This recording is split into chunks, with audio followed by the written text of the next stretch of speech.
نبی پاک صلی اللہ تعالی علیہ وسلم نے حج ایک فرمایا، قربانی حضور جس دن مدینے آئے اس وقت شروع فرمائی، اور ہر سال حضور قربانی دیتے تھے، ہر سال دو جانور ذبح فرمائے۔ یا رسول اللہ صلی اللہ تعالی علیہ وسلم دو کا کیا مقصد فرمایا؟ ایک میری طرف سے، ایک میری غریب امت کی طرف سے۔ یا رسول اللہ صلی اللہ علیہ وسلم کس طرف سے فرمایا؟ ایک میری طرف سے، ایک میری امت کی طرف سے۔ کبھی فرمایا ایک میری طرف سے، ایک میرے اہل بیت اور میری امت کی طرف سے۔ دو جانور حضور نے ذبح فرمائے، اور پھر میرے حبیب پاک صلی اللہ تعالی علیہ وسلم کے غلام مولا علی شیر خدا، ابن ماجہ کی روایت ہے، حضرت علی شیر خدا فرماتے ہیں کہ نبی پاک علیہ الصلوۃ والسلام دو جانور ذبح کرتے تھے۔ خود حضرت علی کی جب باری آئی تو انہوں نے بھی دو فرمائے۔ تو صحابہ نے پوچھا کہ علی دو کیوں؟ دو کس لیے؟ تو حضرت علی رضی اللہ تعالیٰ عنہ فرمانے لگے، مجھے میرے حبیب نے وصیت فرمائی تھی کہ علی تو نے دو کرنے، ایک اپنی طرف سے کیا کرنا، ایک میری طرف سے کرنا۔ تو میں ایک اپنی طرف سے دیتا ہوں، ایک اپنے نبی پاک کی طرف سے دیتا ہوں صلی اللہ علیہ۔ دو جانور۔ آپ لوگوں نے سنی ہوئی ہے یہ بات کہ مہینہ کھانا نہیں پکتا تھا حضور کے گھر میں۔ حضرت عائشہ فرماتی ہیں 3 چاند اور 3 سورج کٹھے کبھی نہیں دیکھے جب ساتھ روٹی بھی کھائی ہو، یعنی 3 دن مسلسل کبھی کھانا نہیں کھایا۔ قربانیاں کتنی دیں؟ بولیے۔ حضرت علی شیر خدا کا مکان کوئی نہیں اپنا، کوئی گھر نہیں بنایا۔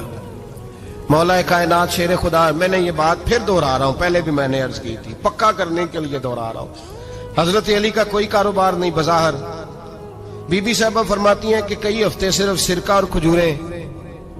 قربانیاں کتنی؟ اسی سارے صاحب لان ٹورے ہیں کہ ساڑھے تے لگ دیئے کہ نہیں، پکا۔ اور پھر جب بات ہوتی ہے دینے کی تو ماحول اور ہوتا ہے، جب لینے کی باری ہوتی ہے تو ماحول اور ہوتا ہے۔ قربانی واجب ہے اس شخص پر جس کے پاس 52.5 تولے چاندی یا 7.5 تولے، لیکن میں 7.5 تولے والا فتویٰ نہیں دیتا، میں 52.5 تولے چاندی والا فتویٰ دیتا ہوں، اس لیے کہ 52.5 تولے چاندی تو شاید تولہ یا 1.5 تولہ سونے کے برابر ہی ہو جائے، ٹھیک ہے نا جی؟ تو 7.5 تولے سونا 50-60 ہزار روپیہ جس آدمی کے اکاؤنٹ میں موجود ہے وہ قربانی کرے۔ بلکہ امام شافعی رحمۃ اللہ علیہ فرمایا کرتے تھے جس نے 3 کمروں کو تالا لگایا ہوا ہے وہ 3 کمرے فارغ ہیں، اس کے کسی کام کے نہیں، ان کی قیمت کا حساب لگائے۔ چھت پہ سٹور بنا دیا ہے، کوئی مطلب نہیں اس کا، اور جو ویسے رکھی ہوئے ہیں کوئی معنی ہی نہیں کمرے کا، فرماتے تھے حساب لگائے، قربانی کرے۔ رب کریم کی بارگاہ میں دینے کا جب معاملہ آیا تو گول کر گیا کام۔ میرے رسول کائنات سرور عالم صلی اللہ علیہ وسلم کا جب اپنے لیے چیزیں استعمال کرنے کا ماحول ہے تو محبوب پاک علیہ الصلوۃ والسلام نے مہینہ روٹی نہیں پکائی۔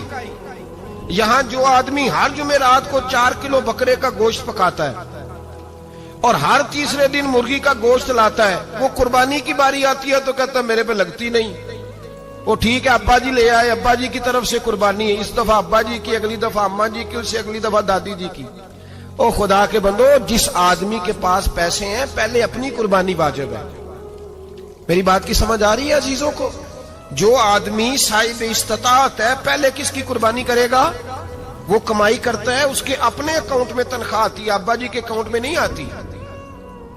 اس نے اپنا بینک بیلنس چوری بھی رکھا ہوا ابا جی سے۔ پہلے اپنی قربانی کرے، اگر اس کو شوق ہے، دل کرتا ہے تو ایک اور خریدے، پھر ابا جی کی طرف سے کرے۔ اگر اللہ نے توفیق دیا تو ایک اور خریدے، اماں جی کی طرف سے کرے، اور اگر اس کے دل کو اللہ ٹھنڈک عطا کرے، سکون کرے، تو پھر اپنے رسول کی طرف سے بھی قربانی دے، پھر اپنے محبوب کی جانب سے بھی قربانی کرے۔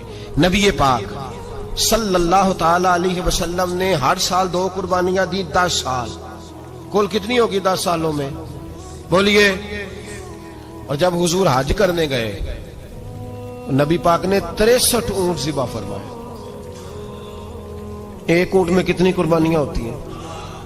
63 اونٹ حضور نے ذبح فرمائے۔ اور حدیث بڑی مزیدار ہے، حضرت ابو ہریرہ رضی اللہ تعالیٰ عنہ فرماتے ہیں کہ جب اونٹ ذبح کرنے کی باری آئی تو ہم سوچ رہے تھے، پریشان تھے کہ یہ تو بڑا مشکل ہے ذبح کرنا، بڑا مشکل ہے، اس کو تو نہر کرنا پڑتا ہے، گرانا پڑتا ہے، باندھنا پڑتا ہے، سب سے مشکل کام اونٹ ذبح کرنا ہے۔ تو نبی پاک صلی اللہ علیہ وسلم کی تو عادت کریمہ ہے، اپنے ہاتھ سے ذبح کرتے ہیں حضور۔ وہ ہمارا اللہ خیر کرے، اب اللہ ہی حافظ ہے. ذبح کرنا تو دور کی بات ہے، ہمارا جو بی اے پاس لڑکا ہے نا، اس کو ڈر آتا ہے جانور کے پاس کھڑے ہوتے ہوئے. کہتے ہیں بچوں کو اندر لے جاؤ، 10 سال کا 12 سال کا اندر لے جاؤ، ذبح کرنا روئے گا. اب بس کرو یار، یہ کس قوم سے تمہارا تعلق پڑ گیا ہے؟ ہمارے تو 12 اور 14 سال کے معوذ اور معاذ ابو جہل کی گردن کاٹ کے رکھ دیا کرتے تھے، اور تو بچہ بکرا ذبح کرنے سے ڈرا رہا ہے. اس کو کھڑا کر لا کے، قربانی تو جہاد کی ٹریننگ ہے. وہ کھڑا کر، اس کو کہا بیٹا یہاں کھڑا ہو، اللہ کے رستے میں بکرے کی گردن کاٹنی ہے. اگر کوئی شخص خدا رسول کے دین کی مخالفت کرے، کفر کا جھنڈا اٹھائے، تو اس کی گردن بھی کاٹنی ہے. یہ ٹریننگ ہے بچوں کے لیے. یہاں عجیب ماحول ہے، ڈر لگ رہا ہے، پیچھے ہٹ جاؤ. اور جس صاحب کی قربانی ہے وہ بھی کوئی 1.5 کلومیٹر کے فاصلے پہ کھڑے ہیں، دور کھڑے ہو کے دیکھ رہے ہیں. نفیس ہی بڑے ہیں جناب، لطیف ہی بڑے ہیں. کپڑوں کو کوئی قطرہ خون کا لگ گیا تو بڑی مصیبت بن جائے گی. اور امیر آدمی، اس کا تو گھر کسائی نے خود فون کیا ہے کہ صاحب سب سے پہلے میں آپ کے گھر آؤں گا. اس کو پتہ ہے کہ منہ مانگی قیمت ملے گی. مہربانی فرمائے، قربانی میرے رسول پاک صلی اللہ علیہ وسلم سے زیادہ نفاست والی طبیعت کسی کی نہیں. صحابہ کہتے ہیں اتنا حسین محبوب کا انداز تھا کہ کبھی کپڑوں پہ مکھی بھی نہیں بیٹھی. اور حضور سے ہم سلام لیتے تھے، دست مبارک چومتے تھے تو ہمارے ہاتھوں سے کستوری کی خوشبو آنے لگتی تھی. اور فرماتے ہیں نبی پاک کا ہاتھ یوں ہوتا تھا کہ برف بھی اتنی ٹھنڈی نہیں جتنا پیارا حضور کا ہاتھ ٹھنڈا ہوتا تھا. پھر بھی حضور دست مبارک میں خنجر پکڑتے، جانور کو لٹاتے اور اپنی طامت کو سمیٹتے، اور اللہ کے حبیب گھٹنا رکھتے اس کی گردن پر، اور بسم اللہ اللہ اکبر کہہ کے ذبح فرماتے. حضور خود دست مبارک سے. تو اتنا زیادہ نازک مزاج ہو گیا ہے کہ اب یہ والی سنت ادا کرنا مشکل ہو گیا تیرے لیے. 63 اونٹ ہیں. اور صحابہ کرام علیہم رضوان فرماتے ہیں کہ حال یہ ہے، ہم سوچ رہے ہیں کیسے ذبح کریں گے، کیا کریں گے، کیسے گرائیں گے. اور نبی پاک صلی اللہ علیہ وسلم کہتے ہیں ہم ابھی سوچ میں ہی تھے کہ حضور نے چھری پکڑی. خنجر جب حضور نے اٹھایا تو فرماتے ہیں اونٹ دوڑتا ہوا آیا اور نبی پاک کے سامنے آ کے لیٹ گیا. فرماتے ہیں اللہ کے رسول نے بسم اللہ اللہ اکبر کہہ کے ذبح کیا. اس نے ٹانگ بھی کوئی نہیں ہلائی، پیر بھی کوئی نہیں ہلایا. وہ کسی شاعر نے بڑی عجیب بات کہی تھی. اس نے کہا پھنسی جو دام میں بلبل تو لگی یوں کہنے، کرے گا قتل کیا تو نے جب اسیر مجھے، کباب شمع کے شعلے پہ کیجیو صیاد، شکل گل نظر آئے دم اخیر مجھے. وہ کہتے ہیں بلبل کو شکاری، صیاد شکاری، شکاری نے پکڑ لیا بلبل کو، تو صیاد سے بلبل کہنے لگی تو نے پکڑا ہے تو قتل تو کرے گا ہی نہ، کھائے گا تو صحیح، ایک میری منت ہے. شکاری کہنے لگا وہ کیا؟ تو بلبل کہنے لگی جب تو مجھے ذبح کرے نا اور پکائے تو مجھے پھول سے بڑی محبت ہے. اس طرح کرنا، کوئلے اتنے زیادہ دہکانا، اس قدر زیادہ آگ جلانا کہ ان کی شکل گلاب کے پھول کی طرح سرخ ہو جائے. تو جب تو مجھے ان پر جلائے گا تو مجھے تکلیف نہیں ہوگی، اس لیے کہ محبوب کا چہرہ جو سامنے آ جائے گا مجھے تکلیف نہیں ہوگی. پھنسی جو دام میں بلبل تو لگی یوں کہنے، کرے گا قتل کیا تو نے جب اسیر مجھے، کباب شمع کے شعلے پہ کیجیو صیاد، او شکل گل نظر آئے دم اخیر مجھے. اعلیٰ حضرت بریلوی علیہ رحمہ فرمایا کرتے تھے، فرماتے تھے بڑی تکلیف ہوگی، بڑی تکلیف ہوگی جب جان نکلے گی. روایتوں میں آتا ہے جس طرح باریک دوپٹہ جھاڑیوں پہ ڈالا جائے، کھینچا جائے تو پھٹ جاتا ہے، یوں تکلیف ہوگی. پر فرمانے لگے رسول اللہ کے غلام کو کوئی تکلیف نہیں ہوگی. حضور کیوں؟ فرمایا اس لیے کہ جب جان نکلنے لگے گی تو سامنے جلوہ ودوحاد آ جائے گا. حضور کے جلوے ہوتے رہیں گے تو پتہ ہی نہیں چلے گا جان کیسے نکل گئی. پھنسی جو دام میں بلبل. تو صحابہ فرماتے ہیں کہ اونٹ دوڑتا ہوا آیا، حضور کے سامنے آ کے لیٹا، نبی پاک نے ذبح فرمایا اور فرماتے حد ہو گئی. حضور نے توجہ فرمائی تو دوسرا دوڑتا ہوا آ گیا، تیسرا آ گیا. حضرت ابو ہریرہ فرمایا کرتے اونٹ ایک دوسرے کو دھکے دیتے تھے، پیچھے ہٹ جا، پہلے میں نے جانا ہے، پہلے میں نے جانا ہے. 63 اونٹ وادی مینا میں حج کے موقع پر میرے رسول پاک نے دست مبارک سے ذبح فرمائے. ہر قربانی حضور نے اپنے ہاتھوں سے فرمائی. قربانی واجبات دین میں سے، ضروریات دین میں سے، اور کوئی اتنا لمبا چوڑا مسئلہ نہیں. بہت ساری چیزوں کو خود بخود مشکل کر لیتے ہیں. ٹی وی پہ خبر آتی ہے فیصل آباد کے 2 بیل ہیں، بھولو اور ڈولو، پتہ نہیں کتنے من ان کا وزن ہے. ان سے پوچھا جا رہا ہے کہ بھولو ڈولو کھاتے کیا ہے؟ تو کہتے ہیں بادام کھاتے ہیں، مکھن کھاتے ہیں. یہ جناب پتہ نہیں ان کو دودھ کتنے کلو روز پیتے ہیں، اور بھولو ڈولو بیچارے سے خود نہیں چلا جا رہا. لگ ایسے رہے جیسے وہ خود کہہ رہے ہیں مہربانی کرو ہمیں ذبح کر لو، اب تو اٹھا بیٹھا بھی نہیں جا رہا. او خدا کے بندو، دین کی اصل حقیقت کو سمجھو. یہ تو حضور نے فرمایا خوبصورت جانور لاؤ، یہ کس حدیث میں آیا ہے کہ اسے بادام کھلاؤ؟ آج لوگ انسانوں کو روٹی نہیں مل رہی اور جانوروں کو بادام کھلا رہے ہو. اس کے حصے میں جو اللہ نے شے رکھی ہے نا وہ چارہ ہے، اس کو چارہ کھلاؤ اور اچھے طریقے سے پیٹ بھر کے کھلاؤ. جانور کو پیٹ بھر کے چارہ کھلایا جائے تو جتنی اس کی طبیعت ہوتی ہے اس حساب سے وہ صحت مند ہو جاتا ہے. باقی یہ تو آپ کسی شخص کو اتنا کھلا دیں کہ اس کا پیٹ اتنا بڑا ہو جائے، پھول جائے، تو وہ بیچارہ تکلیف میں آئے گا کہ نہیں آئے گا؟ یہ کس قسم کا ماحول ہے؟ ایک بکرا بکا لاہور میں اور سیٹھوں نے شرطیں لگائی ہوئی ہیں، میں 5 لاکھ کا لایا ہوں تو میں 9 لاکھ کا. یہ کیا چکر ہوا؟ مجھے اتنا کھلایا جی اس کو فلاں چیز. یہ کس نے کہا ہے کھلانے کا؟ بادام کھانا کس حدیث میں آیا؟ کس صحابی نے اپنے بکرے کو بادام کھلائے؟ کس نے مکھن کھلایا؟ کس نے پیڑے کھلائے؟ بس کرو، عجیب تماشا لگ گیا ہے. اور یہاں تو اتنی بری حالت ہو گئی ہے کہ عورتیں ناچنے لگی ہیں قربانی کے جانوروں کے آگے، بیبیاں بیچنے لگی ہیں. اللہ کے غضب کو آواز نہ دو. یہ قربانی ہے کہ ہر چیز کا، مذہب کی ہر شے کا مذاق بنا دیا ہے. جس دین نے عورت کی اپنی قربانی بھی ہو تو اس کو ذبح کرنے کی اجازت نہیں دی، مرد ذبح کرے گا. جو دین کہتا ہے کہ عورت ذبح نہیں کرے گی، وہ عورت بیچ سکتی ہے اللہ کے جانور؟ یہاں جس کا میں نے رمضان میں بھی کہا تھا، پھر بات دہراتا ہوں، سارا سال ناچتے گاتے ہیں اور عید کا موقع آتا ہے تو 2-4 مولوی بٹھا کے وہ دین سکھانا شروع کر دیتے ہیں. کوئی پتہ ہی نہیں، کوئی خبر ہی نہیں. جس بوتل میں کل تک شراب بک رہی تھی اسی میں دودھ پلاؤ گے؟ جس برتن میں کل تک پیشاب تھا اس میں آج لوگوں کو شہد پلاؤ گے؟ بس کرو، یہ مذاق نہیں، یہ رسول اللہ کا دین ہے. نبی پاک سید عالم صلی اللہ تعالی علیہ وآلہ وسلم نے کوئی ذمہ عورت کے کوئی چیز نہیں لگائی ایسی جس میں اسے مردوں کے ساتھ شامل ہونا پڑے. اور عورت سمجھ ہی نہیں رہی کہ یہ اس کی تذلیل ہے، عزت نہیں. صابن بک رہا ہے تو ساتھ بی بی کھڑی ہے، شیمپو بک رہا ہے تو عورت اس کی جو ہے وہ ایڈ دے رہی ہے. یہ عزت ہے عورت کی؟ رسوا کر دیا تم نے ہر شے میں عورت. اب قربانی کا جانور بھی بی بی بیچے گی؟ غیرت کہاں گئی اس قوم کی؟ میرے رسول پاک سرور دو عالم صلی اللہ تعالی علیہ وسلم کو کسی نے آ کے کہا فلاں قبیلے کے لوگوں نے عورت کو سربراہ بنایا ہے، عورت کو آگے لگا لیا ہے. فرمایا تباہ ہو گئے وہ لوگ انہوں نے عورتوں کو اپنے آگے پیشوا بنا لیا. جس رب نے عورت کو نبوت نہیں دی، امامت کرنے کا حق نہیں دیا، کس چکر میں لوگ پڑ گئے؟ 5 لاکھ کا جانور کس لیے لائے ہو؟ 5 لاکھ کا تفاخر کے لیے، دکھانے کے لیے؟ تو اگر 50,000 کا 60,000 کا بھی جانور لاتا تو اچھا آ جاتا. اور 50,000 کا جانور لائے تو 5 لاکھ میں کتنے آتے ہیں؟ بولے تو 10 جانور ذبح ہوں گے تو کتنے غریبوں تک گوشت جائے گا؟ کتنے گھروں کا بھلا ہوگا؟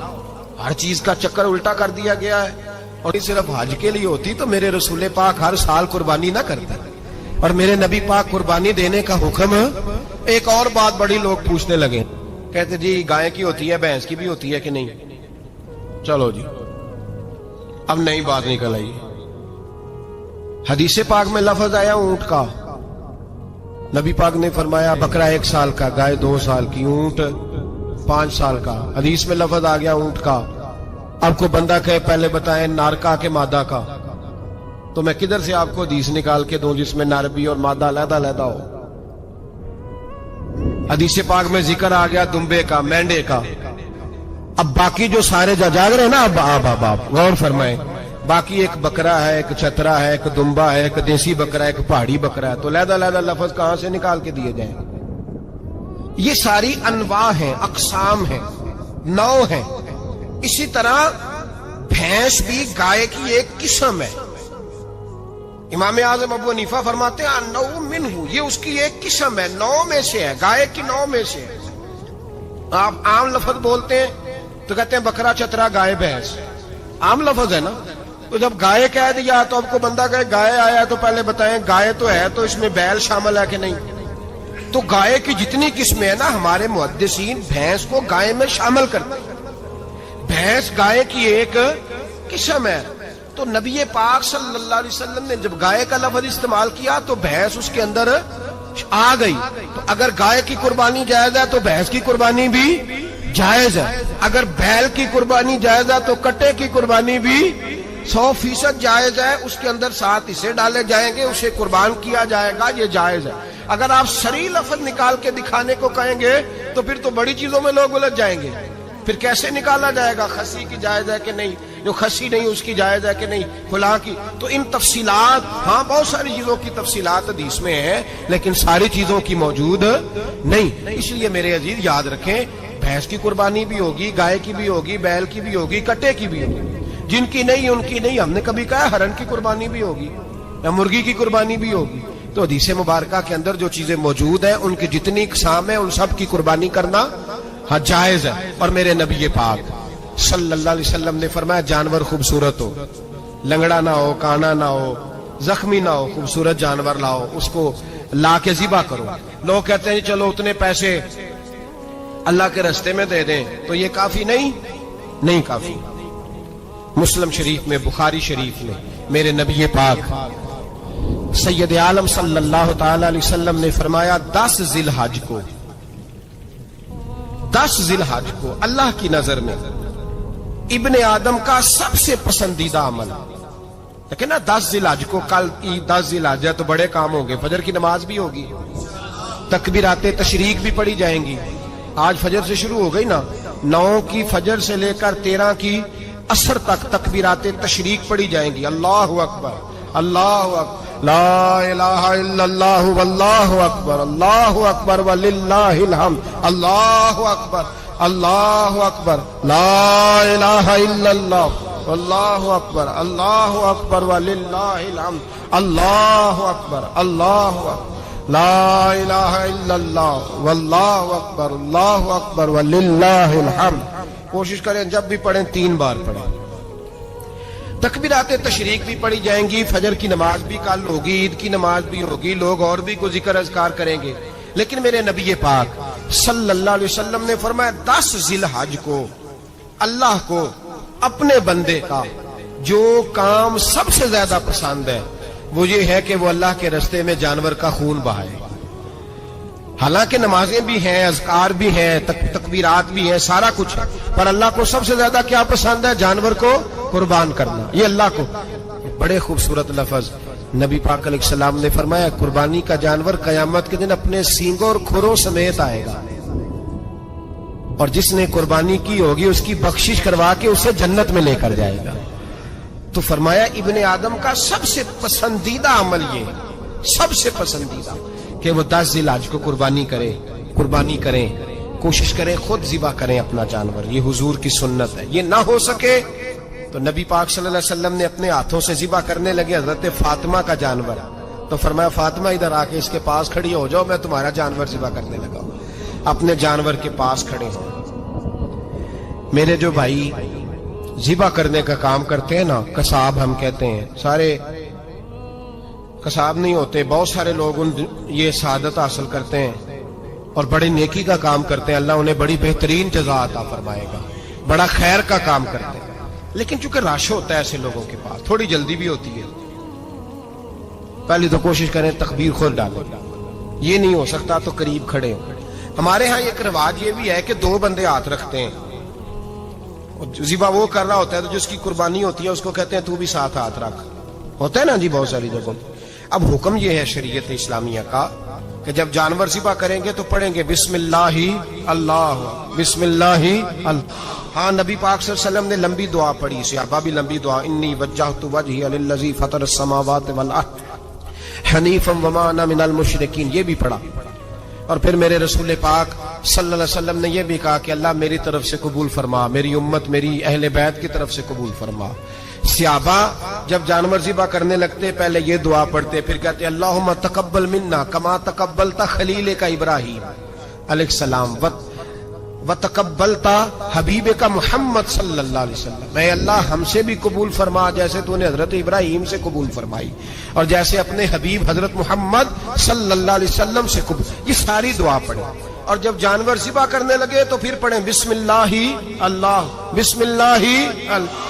اچھا 2 آدمیوں نے ہاتھ رکھا ہوا ہے، 2 آدمیوں. اب اگر ایک نے بھی نہ پڑھی بسم اللہ اللہ اکبر تو جانور حلال نہیں ہوگا، دونوں کو پڑھنا پڑے گا. یہ مسئلہ یاد رکھیں.